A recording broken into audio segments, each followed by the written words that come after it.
الفنان الموهوب جدا عمرو القاضي.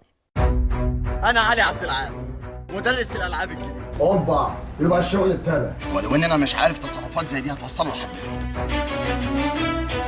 اوعى تفتكر نفسك هتوصل ببلاش، لا. ما احنا برضه مش هنشتغل بلطجيه. استغفر الله. خلاص جاك قهوه. بعد اذنك بقى. انت بتعايريني يا سهام بالفلوس اللي بتدخليها ولا ايه؟ خلي قلبك جامد، انتوا صنف كده، واحده تغور 10 يجوا. كل طلباتك مجابه. انا مش محتاج شفقه من حد. مالهم بقى الرجاله الشرقيين يا فنانه؟ ويا ملاعين يا شياطين يا ولاد الذين. ما ينفعش الشغل ده يا عم هاني، انا داخل على صيف وافلام عيد. خلاص من غير ما تجز على اسنانك اتنين. لا وانت الصادقه مكن وتراكن. ايه ده واتعلم تطاطي ازاي.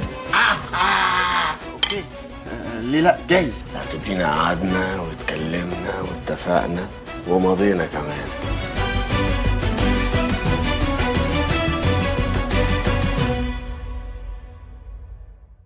الحقيقه ضيفي النهارده متعدد المواهب، لكن الاكيد انه لما بيقرر دخول مجال بيحاول ان هو يدخله بطريقه صحيحه. في البدايه شفناه موجود على الشاشات الفضائيات اللي كانت منطلقه بشده مع مجموعه من الشباب، بعد كده كان في ادوار كتير بيقدمها، ادوار شابه لايقه على المرحله العمريه، فريش جدا، كان في تزاجت الحقيقه الشباب وتزاجت المرحله. بعد كده شفنا النضوج الحقيقي وشفنا ليه ادوار مختلفه. ضيفي النهارده هو الفنان والمبدع عمرو القاضي. اسمحوا لي ارحب بوجوده بقى معانا النهارده ونقرب منه اكتر في كلوز اب.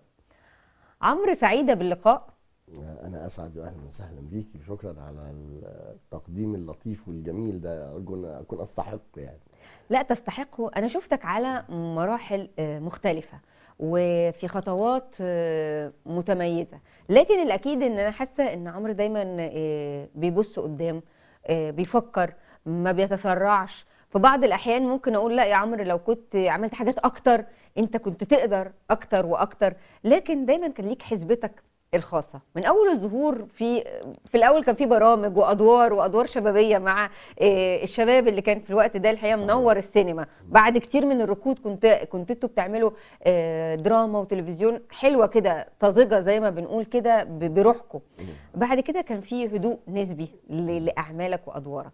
بس دلوقتي واحنا بنتكلم بعد مشوار لطيف، لما بتبص كده لورا بتشوف ان انت كان صح، كان نفسك تغير حاجة؟ لو عندنا آلة الزمن زي ما بيقولوا كنت هتغير حاجة، ولا كان المشوار زي ما هو؟ يعني على ما أعتقد أنا كنت يعني هسلك نفس الطريق، لأن هو ده طريقي الحقيقة واللي أنا اخترته بكامل إرادتي. ولكن طبعا يمكن في حاجات أكيد واحد لما بينظر لها بيقول إنه كان المفترض أعمل كده، وكان المفترض أجتهد أكتر من كده في الاتجاه ده، وكنت المفروض اعمل كده لنفسي بشكل افضل، او ممكن كان يبقى قدامي فرصه انا ما استغلتهاش بشكل او باخر. لكن في النهايه الواحد بيقول انه القدر والنصيب في العموم يعني، وانا راضي عموما الحمد لله عن كل ما وصلت له. لكن في النهايه الطموح والاحلام لا تنتهي يعني. الميديا والاعلام ليك تجربه متشافه كانت في الوقت ده بشكل كبير، وكان برنامج اعتقد ديني، صح كده؟ لا هو او تمثيلي يعني. لا تقدري تعتبري كان خلفيته الى حد كبير فيها نوع من انواع النصح للشباب ونوع اللي هو الروح التنمويه بشكل عام.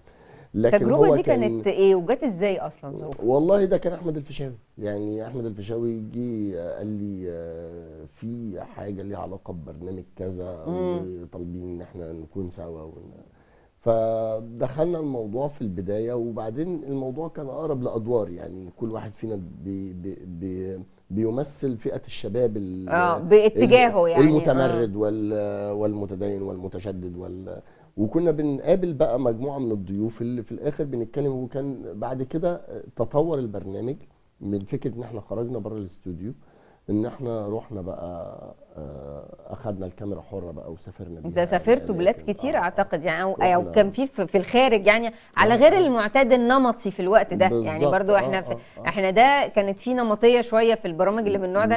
انتوا كسرتوا زي ما بقول كده روح الحياه الشبابيه. صحيح. كانت ترندات جديده زي ما بنقول.